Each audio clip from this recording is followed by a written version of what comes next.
welcome to the Sacred Femme Alchemy podcast, a podcast to help you on your sacred feminine journey towards self-love and healing. I'm your host, Lisa Mae Francisco, a sacred feminine guide and mentor. In the podcast, we'll dive deep on how to heal your core wounds, reclaim your feminine power, and liberate your truth so you can be your wild, authentic self. Thanks so much for listening. I'm super excited that you're here. Hey everybody, welcome back to the Sacred Femme Alchemy podcast. So excited for this episode because I have a very special guest. Her name is Portia Mayari, and I'm sure you've heard of her, but I actually met her for the first time about a year ago when I went to her retreat with Ann Nguyen.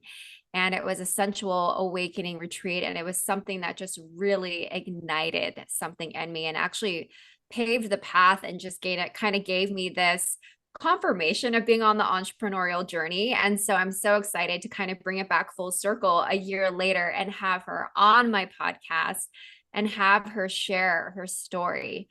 So welcome, Jo. Hey, hi, welcome. Thank you. Of course.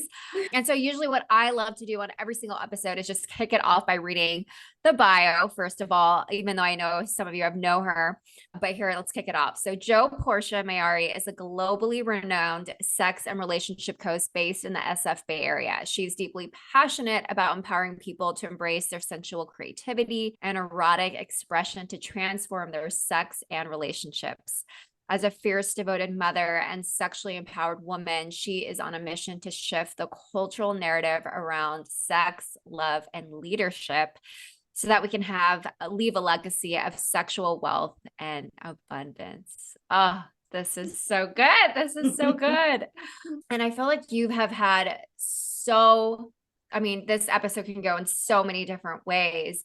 And I think what really drew me to you to have you on this podcast was your journey and this theme of sensuality and how that kind of evolves in your life in different areas, whether you are a mother. And I actually have a lot of moms that are around me. My sister's a mom, and, I see the shifts in my friends, and I see you as someone that's radiant and sort of full bloom and that, while still also navigating how to be a mom of older kids. It's different when they're younger, it's different when they're older, and you just yourself evolving even your own personal relationships, your romantic relationships.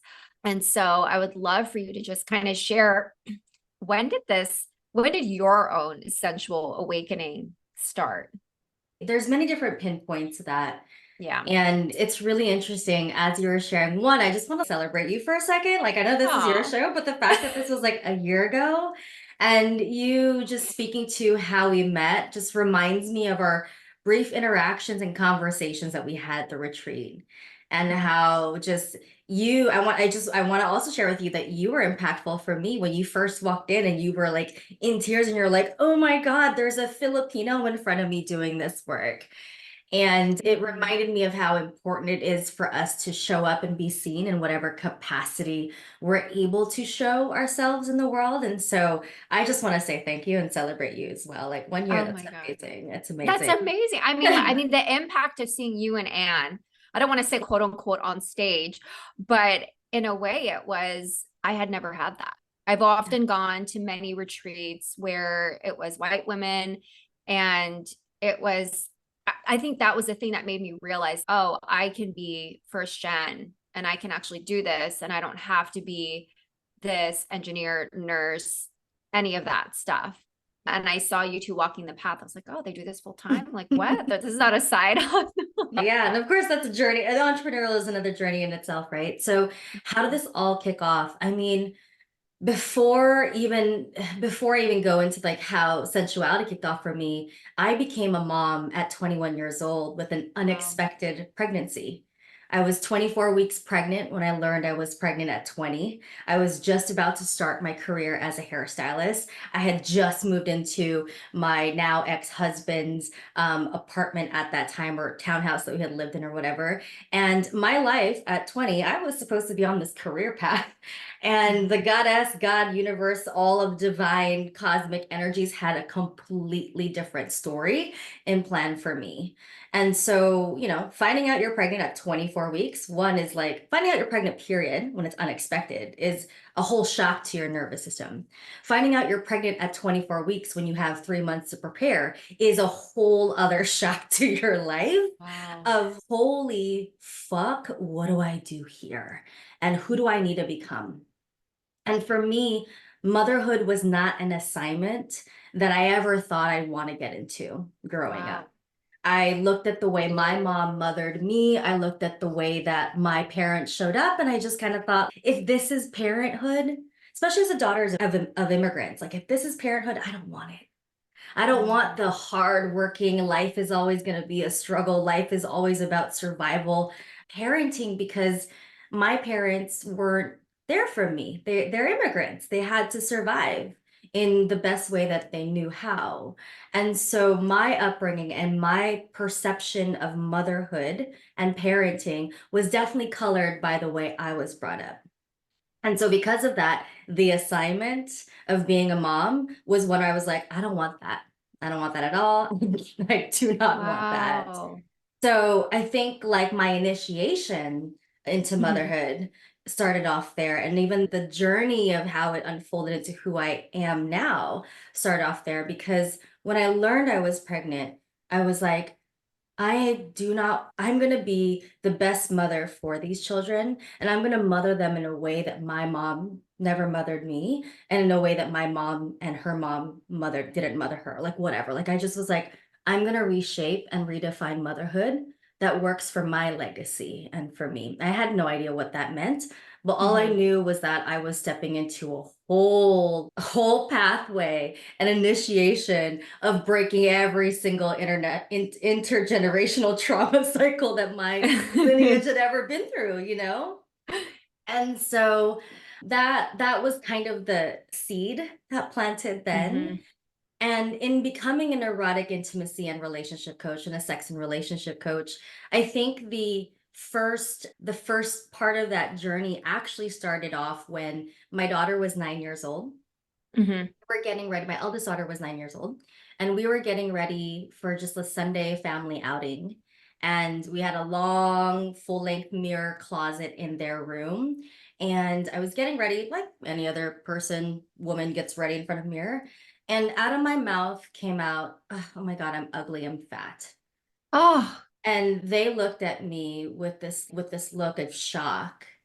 And they were like, no, you're not, right? Like, you're wow. beautiful. And took off running because I replied to them, I'm ugly and fat, after they said, oh my God, Mom, you're so beautiful. And it was that moment where I was like, oh shit, I need to get my shit together. And so my journey back home to my body really began back in Mhm. 2013 in that moment, because I was like, I cannot be a role model of strength, grace, courage, beauty, dignity if this is how I'm speaking to myself. And if this is what I'm modeling in my home, because I am raising two daughters. And if Mhm. this is the shit that's coming out of my mouth, I'm doing them a disservice. So 2013 was when my fitness journey began. And that was kind of my journey back to my body. And then, of course, you kind of come home to your body, you do the whole wellness thing, which I feel like is most people's journeys back home to their Right. body. There's some sort of wellness, body reclamation in that way, right? Like you Uh-huh. find self-love through the body, because we know that the body is our instrument, right? And it's our Mhm. instrument of power, pleasure, and boundless potential, like I like to say. And then 6 years later, when my daughter was 15 years old, I think it was like sophomore year or freshman year of high school, they came home with a permission slip for sex ed and was like, oh, I need you to sign this. We're about to, do sex ed. And in that permission slip at this school had also information, not just like on actual sex health, like your reproductive health and sexuality and consent. There was also dating app conversations on there. And I was just Oh, like, oh, this is really progressive and incredible and awesome. And yeah. holy fuck, I don't know what it means to be sexually empowered as a woman at Mm. that time.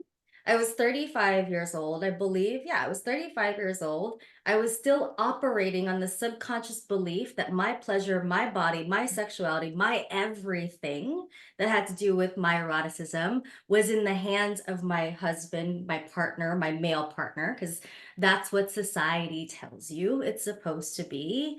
And I remember thinking to myself, how am I supposed to teach my kids an empowering narrative around sex and body and Mm. sexuality and consent and pleasure if I don't have one imprinted or embodied within me myself? Mm. Because I'm not going to be able to trust the school systems, the religious systems, the institutions, all the things that my mom and her mothers before her received information on sex and love and intimacy and relationships. I'm like, that's not the shit I'm passing down here in my home. And so it was as simple as I'm the kind of person who likes to use the highly scientific method of fucking around and finding out. Like I really think fucking fuck around and find out is a great method of Yeah. learning about yourself. And so it was one day I was like, I've only experienced touching my body and being sensual and being in my eroticism Mm. in a performative way. I've only experienced it in a way of having to give it to someone else because that's what I was taught. And I was like, I'm just gonna light some candles, put on some music, get some coconut oil, pull out some toys, feathers, my silk kimono robe, like the Ah! one that you're wearing. And I was like, I'm just gonna touch myself and find out what Mm. I like, what and how I like to be touched. And it was honestly one spring afternoon while the kids were in school. I didn't have anything else to do that afternoon. I was like, you know what? I got some time. I'm just gonna self-romance myself, I guess. I didn't have this vernacular that I have now Yeah. about what I was doing, but I just knew that there was a part of me that I wanted to explore because I didn't know what turned me on anymore. And I Hmm. knew that, in just and like any aspect of our well-being, what turned me on when I was 20 is not going to be the same thing that turns me on when I'm 35. Hmm. And also, I've had a whole lot of life experience raising children and building my career and raising myself and raising a household. My sexuality, my eroticism, all of that aspect of me was put on the back burner. Not Hmm. even on the back burner. I think it was like put in like an empty shelf on a cupboard somewhere. I don't know Ah, what that is. You know what I mean? And so it was like, well, my kids don't need me in the way that they need right. me before, which means I actually can come back to my body in a way that feels devotional, that feels like an artistry to me. And what is that going to look like? So that started my pleasure journey. Hmm. And it really was as simple as, what turns me on? I have no idea. Let me learn. Let me figure this out. And so one thing led to the next. And one of the key pieces, I think, that were fundamental for me in my pleasure and sexual journey and sexual empowerment journey was discovering sacred sexuality and Tantra as Mm. a framework to help me understand sexuality that transcends just the act of doing and into Hmm. an art of being. And that's the language I choose to explore and expand on within myself and my own self practice, but also my coaching practice is sex is an art of being, not an act of doing. And I think as a mother, especially as a mother, the idea that sexuality is an art form and not just an act of something to do or something that you put on a task list or something that you put in the calendar because you got to satisfy the need within a relationship or something Hmm. became more of a way for me to express myself in every capacity possible, because then it was like, oh my God, this is an expression. My sexuality is an expression. It's not Hmm. just a thing I do, it's who I get to become, it's who I get to be. And so that's kind of how this journey for me unfolded. And then after discovering sacred sensuality and a tantra workshop and polyamory and non-monogamy and all the other explorations that one might go through when they start opening up that Pandora's box of their sexuality. I decided to go back into school for my 4th coaching certification to become a certified tantric sex and relationship coach through the Vita Institute, which is Layla Martin's beautiful and wonderful immersive coaching program. And now I practice with one-on-one clients, women in particular, group programs, and also help to support couples now as well. Oh my God, they're so beautiful. I think, the thing that I really picked up is as you spoke about the different chapters and evolution of your sensual awakening and, eroticism and that journey is how there was always, it was very intuitive. There was no one else guiding you. It was, when you found out you're pregnant, it was, I want to be a better mom. I want to be a different mom. And then when you realize, oh, I need to have a right relationship with my actual physical body. And then it was, what is my relationship to my own sexual pleasure and what turns me on? And so I think that's something that's so beautiful because there's this inner leadership within you that leads you to these paths. And I thought that was just really beautiful, that there was nothing else outside of you. It was this intuition that was so anchored in you. Yeah, thank you for that reflection. I mean, I've always been a rebel. I've always been the black sheep in my family and always felt that something was off. And at first I used to think, oh my God, that's just like me rebelling against everybody in this like immigrant family. But actually, no, that was just me wanting to walk my own path and wanting to dance in my own rhythm of life. And I think that still holds very much so true today. Even as I'm raising now a 14-year-old and a 20-year-old, I am still trying to walk my own path, but also dance alongside them because now we're no longer in the practice, as far as parenting goes, we're no longer in the practice of raising children. We're now in the practice of raising children, practicing being adults. Such a different world, but also one that's like incredible to witness and to be a part of. Totally. And so when, as you're finding your own self throughout these different periods, how do you sort of marry the two? Because as you are raising adults that are sexual beings and want to explore that, how do you do it in a way that's aligned to your truth, but then also honoring their truth and their exploration with it? Yeah, so I think yet another seed that was planted to open up and blossom that exploration for me was when I decided to divorce their father. And I had been in that relationship for 17 years, co-parenting with him, building an incredible life with him, an incredible family. And there was a moment when everything came into culmination for me. Like my entire wholeness came together, including my eroticism, which also includes boundaries, needs, desires for expansion, and also desires to really deeply root family in a way that was, and it's hard for me to explain now because as you say, a lot of these things are internal for me. And so I just knew deep inside that he was not going to be the partner that was going to help me take my kids to the next level. And so because of that decision, I obviously went through another initiation, right? And I also saw the kind of mother that I was in that relationship, in that partnership. I was the mother in that relationship who had to be constantly working, who was providing for everybody, who was working outside the home, held multiple different jobs, was constantly in what people refer to as like their masculine. And I think when women refer to, oh, I was in my masculine, I was always doing, I actually think I'm now coming to realize that I was in my wounded masculine, not my grounded, whole, integrated masculine at that time. Because a true masculine knows boundaries. And I was a woman who was like, oh, I need to hustle super fucking hard because nobody else is hustling around me. And I have to keep this roof over my head. So the kind of mom I was one that was looking back now, I can honestly say that there was a lot of fragmented pieces of me. I was doing too much, trying too hard, definitely people pleasing.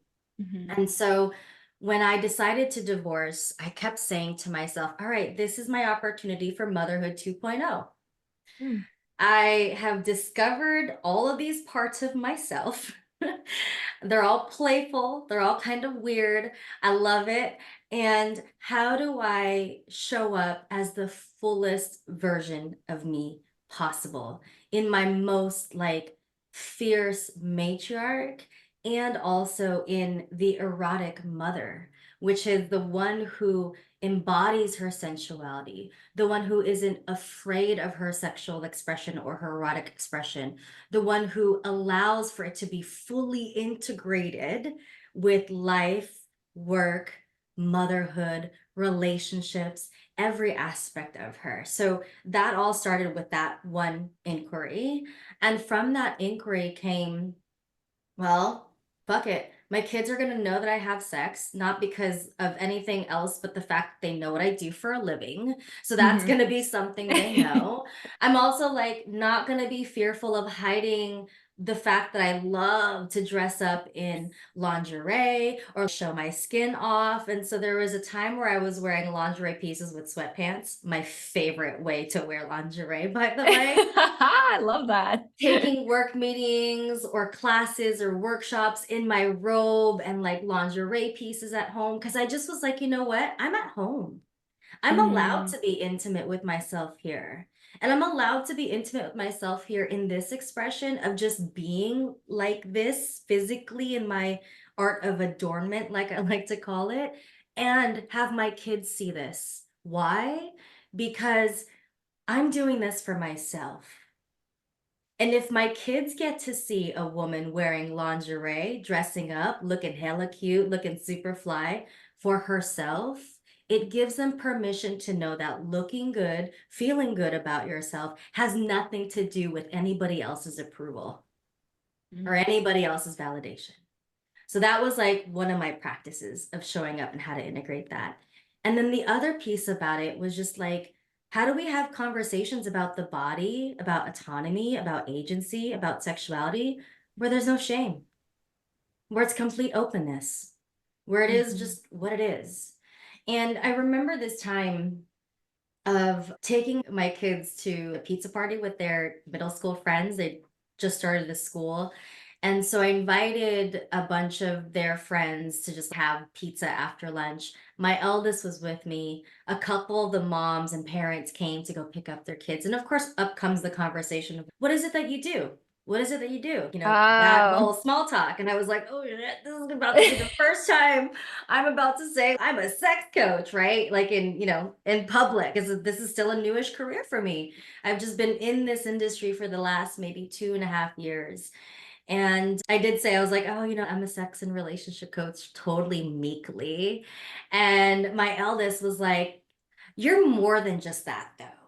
You help Mm. people examine the ways in which trauma impacts their livelihoods, their relationship, how they show up, and you help them become more empowered in their body and in their sexuality. And I was like, yep, that's what I do.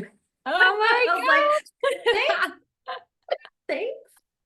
I don't need to speak. I'll just have my kids speak. Yeah. And so for me, I try to weave it in every area of my life. My home is an extension of my sexual creative or my sensual creativity and my erotic expression.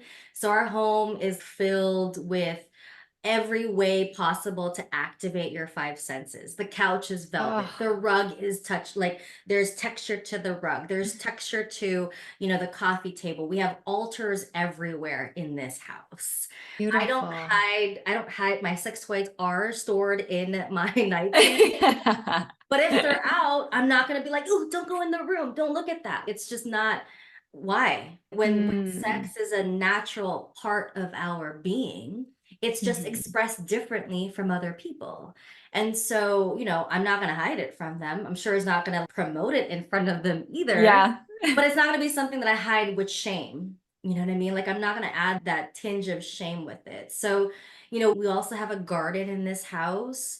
And gardening is so much of eroticism when you think about it. Your hands are touching everything, you're smelling the food that comes from the garden, you're tasting the food from it. I mean, it's such an erotic expression. And Mm. so the way that it's weaved into my life now is a very holistic and integrative way. And I have found that as a mom, especially raising a business and raising a family simultaneously, because they're both full time to me, I have to be living in my turn on 24/7. If I'm not turned on, I ain't gonna fucking do it. And so, even beneath my feet on my carpet in my office, I have a fur rug because I'm like, this feels Ooh. good. You know, this makes my body feel good. So as long as my body feels good, mom is gonna feel good. And that Yeah. is, I think, the most important aspect of having all of these things blend together in such a beautiful way. I love how your children just always mirror to you your own divinity. Mm, yeah, Whether they it really was do. telling you, when you're like, oh no, I'm ugly and fat, and they just told you, no, you're beautiful. Or when you were sharing what you do so meekly, your child's, no, mom, you do more than that. It's like Mm, the way they see you yeah. is at that higher level. And it's just so beautiful. Yeah, yeah, I'm really deeply proud of Mm. like my motherhood journey. And even I was in a conversation with a friend of mine the other day, and we were talking about just the transformation that he had been able to witness because when I was going through my divorce, it was hard. It was really challenging. I never anticipated having to take my kids full time from my ex-husband. And Wow. I imagined us doing, a whole 50-50 situation. Hmm. That just wasn't the case. The kids were able to see the truth of why I left the relationship, which then they chose to live with me.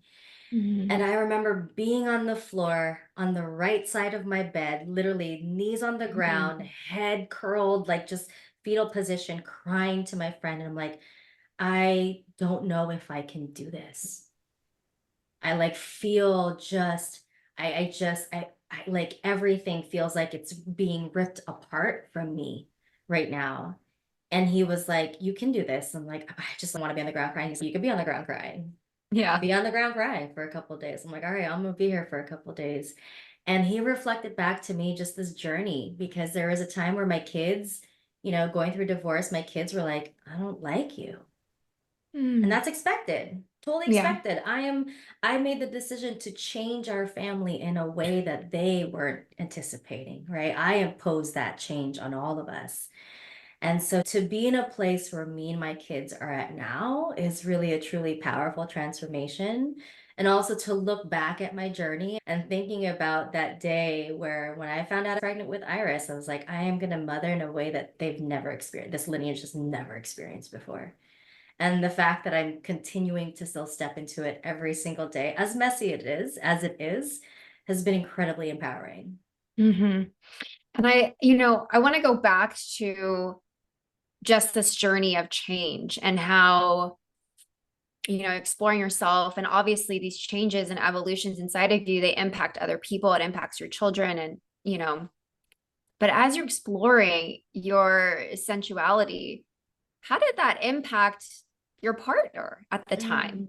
Mm, mm, Because sometimes you can't carry other people on the journey. yeah. And so I'm sure you probably navigate these situations with many of your clients too, of I'm exploring myself, but how do I also involve my partner? I think there's something taboo when you even, it's like you bring, it's almost, someone subconsciously saying, oh, well, I'm not a good enough partner to perform that. You need to explore your sexual, or what does Mm, that mean? And mhm. so I'd love for you to unpack that because, like you said, there is sort of shame. It's kept in a box. And I love how you're so open about it. But how do you have those conversations with your partner? How did you have that Mm. conversation and kind of blossom into this new path? Yeah, yeah. So that's such a beautiful question. I was actually in conversation with a client of mine who actually has the same thing. And the question that she asked Mm-hmm. me was, or the statement she said was, I'm deeply afraid to be in my fullest erotic expression because what if it fucks everything up? Is the thing that she said, Yes. right? Right. Yeah. And, I think there's like a couple of ways that I could look at my journey. And one of them is that it definitely revolutionized my life, right? Mm. Like I left my ex-husband because that relationship was no longer in alignment with my future. And I could see it and I knew it and I needed to make a really hard decision. And it had nothing to do necessarily with like just eroticism and sex and everything to do with family, but we were also pretty mismatched sexually too. My current partner that I've been with now for about 6 years, he's been with me actually towards the end of my relationship because he was my secondary partner. And so when we got into a relationship, he already knew that I was a person who was blossoming in my sexual and erotic expression, and that, my tagline is I want to create a well-lived, well-loved, well-fucked life, right? So it's like, well, there's going to be a multitude of journeys in that. I think one of the most important things for people to do when they get into any relationship or when they start to really explore these avenues or aspects of themselves is to have that really challenging, delicate conversation. And I like to call it delicate versus hard because I think the moment you say hard, you like initially in your nervous system, you want to run the opposite way. So I like to use the framework of delicate because it's a delicate conversation. And anything delicate is going to require a little bit of gentleness. It's going to require maybe a speed that is slower. Like I like to say, we got to slow down to the speed of love, and the speed of love is presence. So you got to slow down to like presence, and you got to get clear about what it is that you're hoping to explore within you. And sometimes you actually don't know what it is that you're going to be exploring. So for me, and we are having a lot of these conversations because we're in early discussions of reopening up our relationship. We're having discussions about, looking for a third or exploring, like playing with other couples and what that looks like.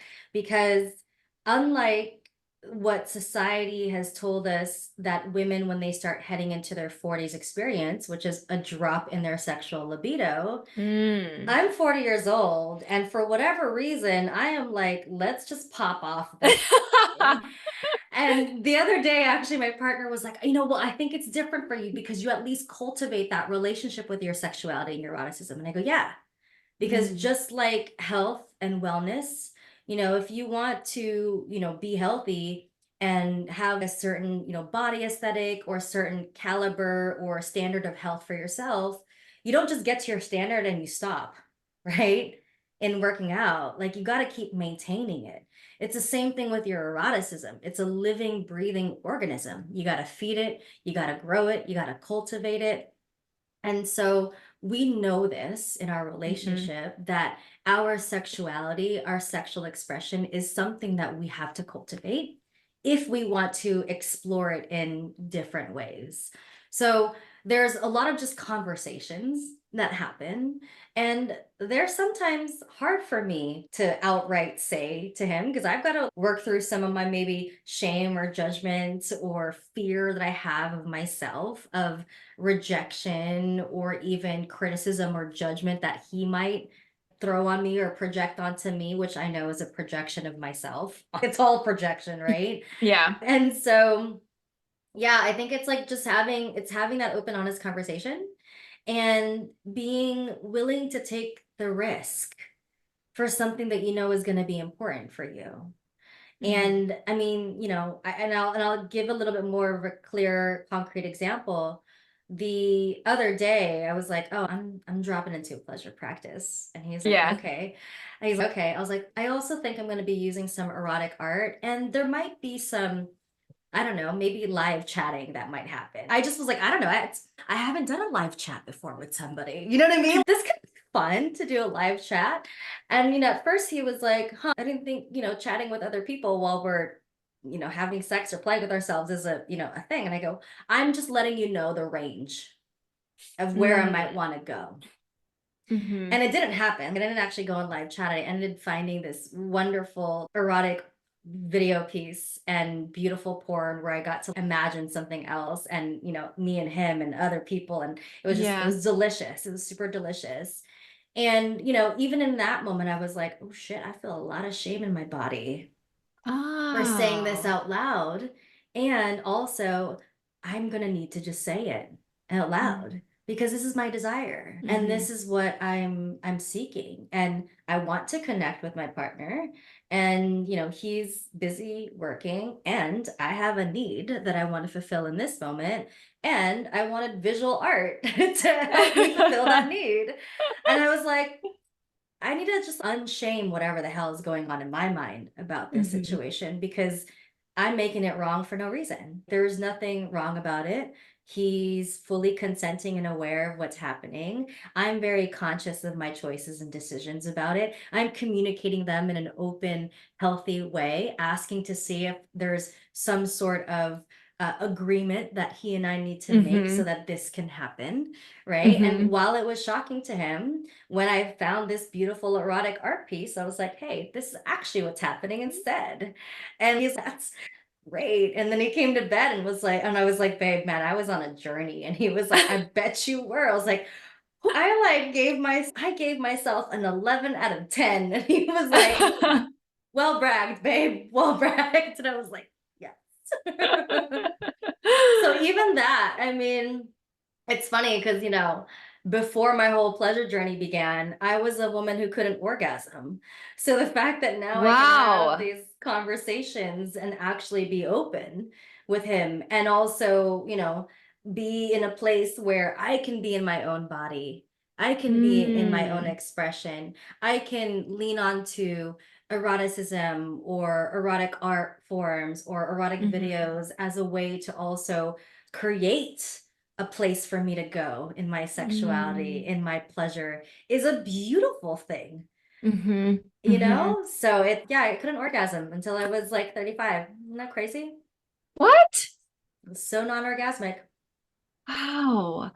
So for women that are just starting out, right? Because it's a way of life. It's a way of being. It's not just something you compartmentalize and you're like, okay, this is that one thing about me, but I really love it. It's just, I mean, that's Tantra. Like you weave it into every single thing that you do. When I speak to you, it's, oh yeah, your Shakti is very much Hmm. alive, Hmm. right? Very much alive.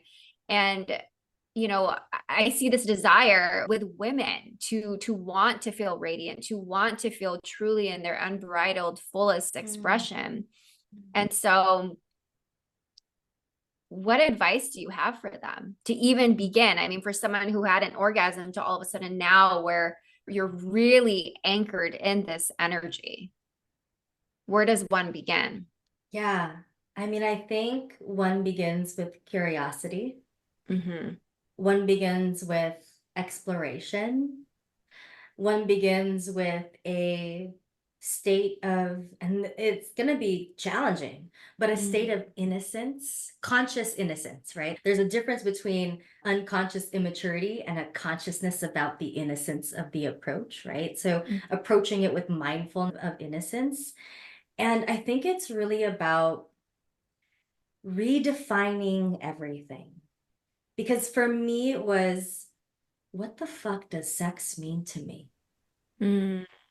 Right. And as a woman who became a mom at 20, who didn't have the ability to really fully explore the different crevices of my sexuality and definitions of it, I knew deep inside that there was more than just the definition of procreation and just for connection between partners. There was something about sensuality and sexuality and eroticism that was like, it was just beautiful. And I've always seen it as, man, Mother Nature. She is like the original erotic mother, right? Like she's arrows alive in us.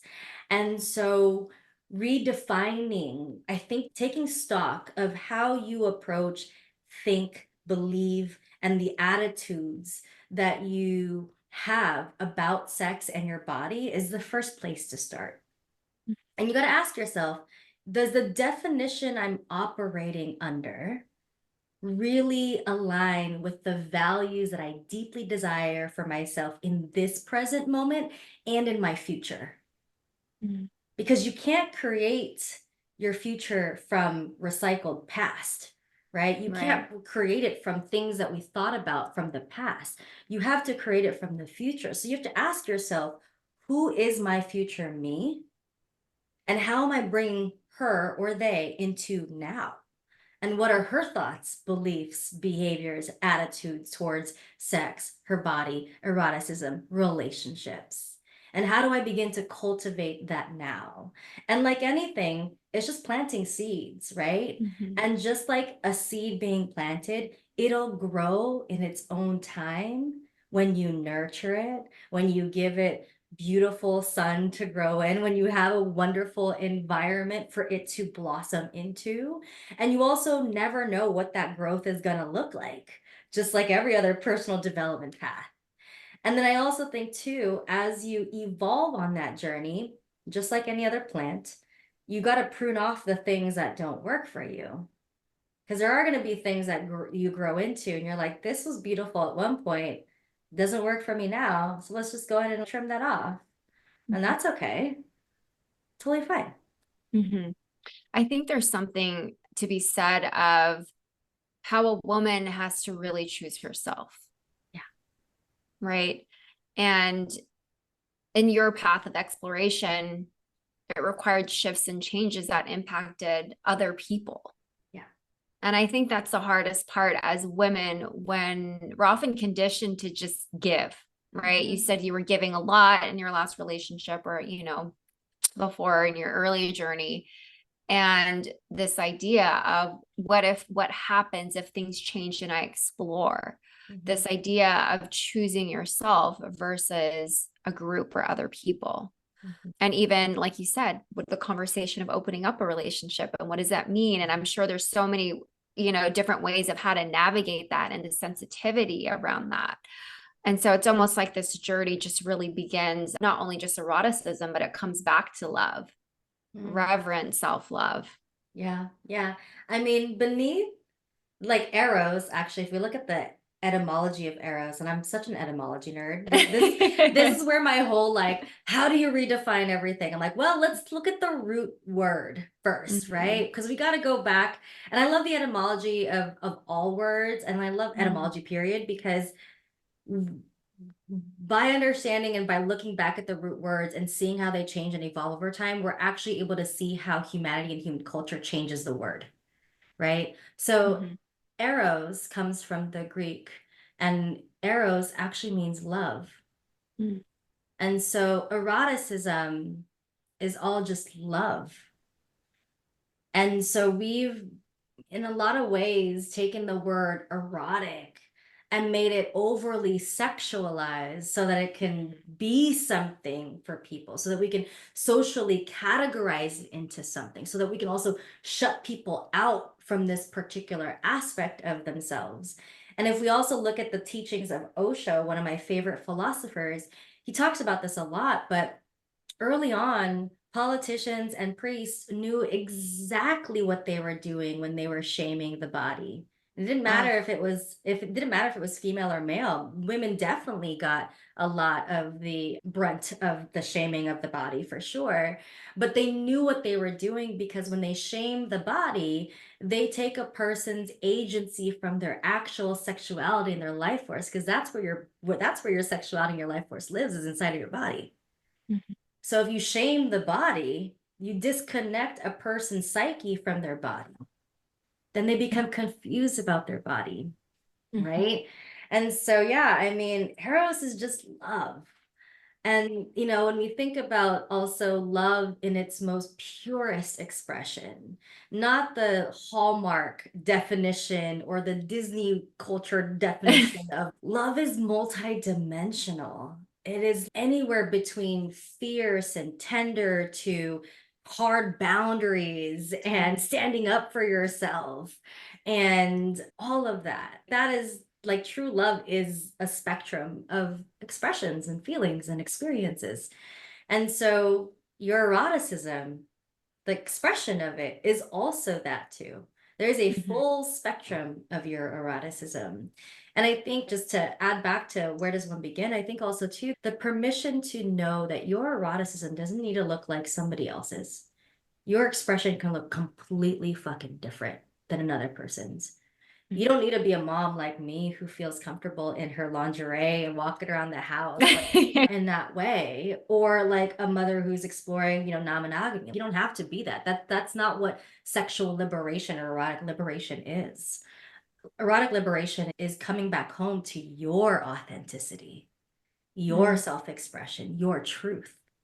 Mhm. And so if you can keep coming back home to your truth in whatever way form that is, and if it's true for you, period, then that's where we get to begin. That's where we get to start. That's where we get to expand. Oh, so good. So juicy. And Mm. so as you think about your own erotic journey, where are you right now? Mm. My own personal erotic journey. Well, I'm in this place, I think, where one, I really desire play and I really desire play with other bodies. There's this real deep desire for me to be surrounded by a group of like 12 people, just like cuddling up and just like touching each other and like feeling each other and being in the expression of pleasure and being in a flow of energy where like pleasure is just given like everywhere. That is like my greatest biggest desire, and I don't know when or where that's going to happen or how, but like I'm planting a seed out there. And I think even for me at home and even my own life, I feel pretty fully expressed in my sexuality for me, meaning that I've explored what it feels like to be to use or commune with my eroticism through healing and healing trauma. I've explored full body orgasms. I've explored breath work and orgasms. I've explored the many different avenues in which my body can attune to in my own erotic expression. I would love to have more and more time and space to explore deeper aspects and deeper expressions of Tantra with my partner. I would love to explore what it would feel like to bring in a third in our relationship. That would be a fun, playful night, I think. I hope it's a fun, playful night because you never know. Things can come up for people. You never know. And I think, too, for me, just continuing to really develop a a mature relationship with it. And when I use the word mature, I want to make sure that like people don't understand that as like old relationship. Oh, okay. And what I mean by mature, and again, because we have a garden, I think of plants. Yeah. When you have a mature plant in your garden, it fruits. Like there's a lot of fruit that happens and a lot of production that gets to happen with that plant. It flowers, it blossoms, it's expansive, it gives a lot. So I really deeply want to be in a mature relationship with my eroticism where I sit in a seat of like sage wisdom and almost like crone wisdom with it, where it's, yeah, I understand my seasons of my sexuality. Let me teach you about Mm. this. I understand what it feels like to go from, non-orgasmic to multi-orgasmic to spiritually orgasmic.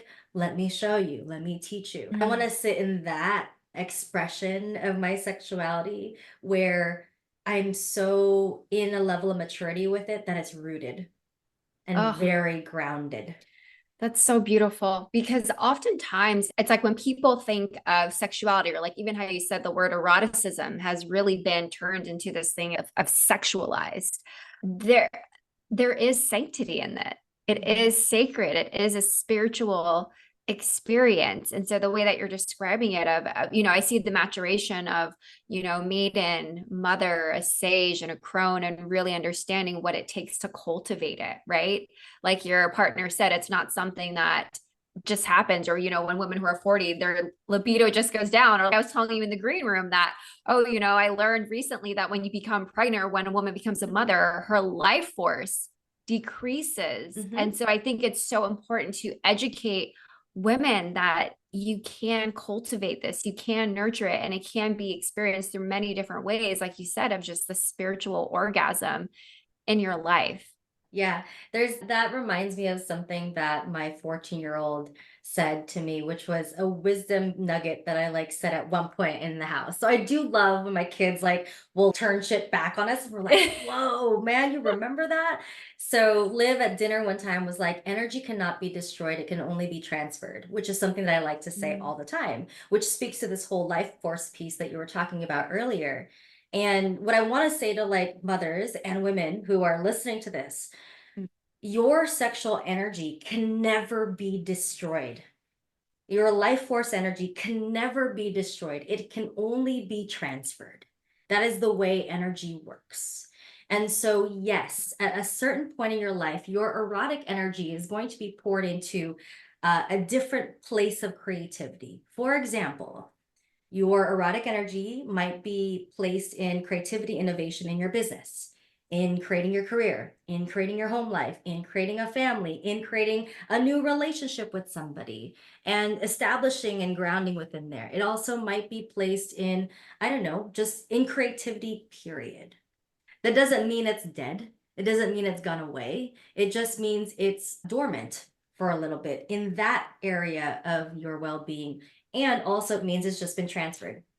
And so, yeah, like for mothers, your life force energy goes away in terms of it being for mating, for like procreation. Like it's no longer there to call in partners for you to actually have sex to create this like baby because you've already made the baby. Now Mm. your life force energy is moved into and transferred into motherhood. Mm. And so, I think the big question and inquiry to ask yourself here is, how can I live in my turn on in my motherhood? And that has also been something I've been playing with for the last 2 years since we moved into our home, our family home, because I was like, oh shit, I'm going to be the primary caregiver and the household manager of this house and straight up matriarch, and probably be the one running and doing all the grocery shopping and everything else that has to happen because we have a bigger house and we have a bigger home, and my kids are in transition stages of their life. One is going to college, the other one starting high school. My partner just started a new career path as an investor in AI, in the AI space. So everyone's in transit, which means Wow. I'm in charge of a lot of the things that keep us anchored and grounded in this home, which Wow. culturally, right, most women think of the role as of domestic household upkeeper as a shitty ass job, right? It's God, Mm. I gotta do this. I gotta be the one cleaning it, like all the domestic duties. Yeah. And so for me, I was like, huh, let me play with this a little bit. Let me play with this. Like play is a huge part of a theme in my life. And Yeah. so I was like, okay, what would the domestic goddess do? How would she clean and show up? Oh, How so would she good. wash the dishes? How would she put away the food in the refrigerator? How would she ask for help? How would she sweep the floors? I got super tantric about it, right? I was I was like, gonna I'm gonna say you're be such a tantrika. I was like, I'm gonna be the domestic goddess, right? And so that has been really fun to play with too, because now whenever I feel as a mother and as a woman wiped out from all the domestic duties and household chores and things, I'm like, well, how do I be a domestic goddess in this? And I sometimes pretend I've got 8 different arms and Yeah. I'm like doing my thing and like moving in the space and I'm in the way Shakti likes to move. Yeah. But that helps me, right? That allows me to access something that I can't understand from the way other frameworks give me, but that's something in me where I'm like, yes, this is going to turn me on. Calling myself a domestic goddess is going to turn me on to wash the dishes. And something you also mentioned before is just this archetype. We were in the green room of the Yeah. erotic Mm. mother archetype. Mm-hmm. And so you just gave us a little snippet of that and what it looks like for you. But, being in this new space for the past 2 years, how does that look like as Mm. you navigate this blended family with your Mm. partner and your children getting older? What does that look like for you?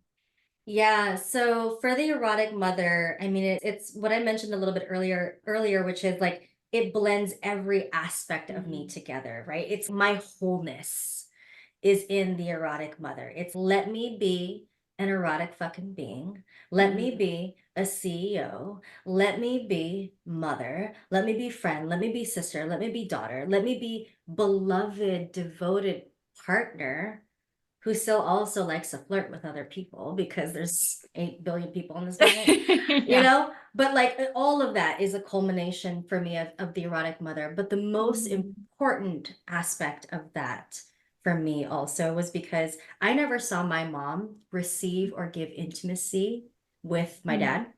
They always kind of looked very distant from each other. There was no romance. There was no spontaneity. There was no flirting. There was no touching at my house. Mm. And that made me afraid of intimacy. That also made me reject any intimacy, because then I thought, oh my God, if I touch people in that way, or if they touch, they want something of me, right? That's the messaging I received by witnessing my parents do that. Uh-huh. And so the erotic mother in this house gets to be in her romance era, gets to be in her own Oh. self-romance era, right? I get to be my own best lover and my own best partner, which then allows me to be an overflow for everybody else in this house. But most importantly, I also wanted to show what intimacy looked like, what crying looked like in front of them, what being in like my most emotional expressions that don't make any sense was like in front of them. I didn't want to be a one-sided mother. I wanted to be multidimensional. And to me, that's what the erotic mother is. It's the permission slip to be multidimensional, multifaceted, just like a diamond, and like be reflective, just like a diamond, right? Like just to be in that energy. And so, yeah, like I flirt with my partner in front of them, and I'm like, I kiss my partner in front of them, and they make fun of us for kissing each other, and it's great. I think it's great because I'm like, we get to be role models to them. And I think one of my biggest brags about the culmination and the playing with all these different archetypes for me has been my 20-year-old looking at me and my partner, knowing the lived history of their mom, right? Like I don't hide anything from them. I tell them when I don't just disclose it to them. It is a conversation of being open with them, but I refuse to hide the stories that made me who I am today with my kids. Because that's what my mom did, and I don't really know her. And it makes me kind of sad about that. And my mom still hides a lot in shame, and that's okay. That's her journey. But for me, I refuse to be a mother who would hide my stories behind shame, especially to daughters. I think it's really important for daughters to know their mother's journey. And so because I don't hide them, they get to see the most authentic version of myself. And my 20-year-old looked at me and my partner and was like, if ever I get into a relationship, you guys would be the role models of that relationship. And I was like, that is all I have ever like wanted to do, was to like give my kids role models of healthy, conscious love, that two people can be in their most unbridled expression, but also in their humanity, like just in their humanity, right? Their full ass, messy, beautiful humanity. And so to hear that from a 20-year-old, like that is huge. I could never have said that to my mom, you know? And I love her so much for everything that she's done. And I really wish I could. But it wouldn't be my truth to say something like that to my mom. And I'm so deeply proud and thankful and grateful that she gave me an opportunity of an example of a woman I didn't want to be, so that I could become a woman and become the mother I needed to be for them, for my kids and myself. And that's the beautiful part, is that even though sometimes we go through those hard things, it's that realization and lesson of who we don't want to be, to recognize and actualize who we do want to become. And I love that your daughter had said that to you, because I know so many women who don't have good relationship models. And so they don't know what that blueprint looks like. And, kind of circling back in the very beginning of when you shared and expressed your story of when you found out you were pregnant, and that declaration and commitment and devotion to, well, I'm going to raise her differently. And the fact that she said that, it's like that inheritance that you gave her of this model, and how to raise the bar even higher. Yeah. I wanted to just like name too, my kids' pronouns are they, them. And they're gender expansive. So they don't go by she, her, they go by they, them. Wow. I love this. I love this. So where can people find you? We're going to put it in the show notes and everything, but Yeah. how can people work with you Yeah. currently? What do you have in the pipeline? Well, I have my signature group coaching program that's coming out, which I am so deeply excited for. 2 years ago, I launched two group programs called Hot Wet Summer Camp and Shadow Slut. One of Ooh. them was all about self-pleasure and learning how to use self-pleasure as a tool for practicing profound intimacy and self-love. And the other one was called Shadow Slut, and that was all about facing your shadows and learning how to do it with pleasure. This year, I'm blending the two programs together, and it's called, so funny that you kept on saying awakening, because the program is called Awakening. He is already channeling it, right? It's called Awakening because I like it is true. It's well, you awaken all these different layers of you. So that is going to be a 12-week live group coaching experience, which I'm so deeply excited about. And it's only got space for 22 women. So I'm keeping it very intimate, very cozy. And you can also work with me with that. And that launches in June. I'm going to have some more information coming up on my website. And then you can work with me one-on-one. I still have space for 4 more one-on-one clients this year. And if you're in relationship and you want to work with me with your partner to take your relationship from good to hella good, Bay Area. I can't let it go. I can't let it go. But if you want to take your relationship from good to hella good, I still also have 4 more spots to do couples coaching for the rest of the year with me. But I am going to be devoting a lot of my time and energy to my group coaching program because it's going to be spicy, it's going to be hot, it's going to be fun, and it's all about actually deep integration of self. So the journey begins with awakening the inner muse, who is the one that knows what she desires, knows what she's going for, who's creating and cultivating that highest vision of love. And then from there, we awaken the healer. So I'm going to teach you how to heal your trauma using pleasure, using sacred sexuality, using those types of techniques and practices and rituals to heal attachment wounds, trauma, and other heartbreaks and losses. From awakening the healer, we then awaken the body, which is such a huge aspect of the work that I do. And that's when we actually really start playing with eroticism in the body. And then one of the final key aspects of that is awakening the erotic leader. So blending all of that all together and really activating that sense of self-leadership.